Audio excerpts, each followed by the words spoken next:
যখন কোনো মানুষ নামাজ নিয়ে অলসতা করে, আমি ৩-৪ বছরের বাচ্চা সম্পর্কে কথা বলছি না, এবং আমি ৬ বছরের কাউকে নিয়েও কথা বলছি না। আমি এমন বাচ্চাদের নিয়ে কথা বলছি যারা এখন বুদ্ধিসম্পন্ন, বা আমাকে কেন নামাজ পড়তে হবে, আমার নামাজ আল্লাহর কেন এত দরকার। সুতরাং তোমার নামাজ পড়া আল্লাহর প্রয়োজন নেই। এমনকি তুমি যদি নামাজ পড়ো, আমি পড়তে বলছি এই কারণে, তখন কি করো? নামাজের জন্য কিভাবে নিয়ত করো? তখন আমি 4 রাকাত নামাজ পড়বো, দাঁড়ালাম, কারণ আমার আব্বা বারবার পড়তে বলছেন। আল্লাহু আকবার।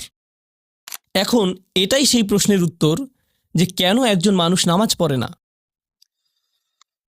رب اشرح لي صدري ويسر لي أمري واحلل عقدة من لساني يفقهوا قولي اللهم ثبتنا عند الموت بلا إله إلا الله اللهم اجعلنا من الذين آمنوا وعملوا الصالحات وتواصوا بالحق وتواصوا بالصبر آمين يا رب العالمين।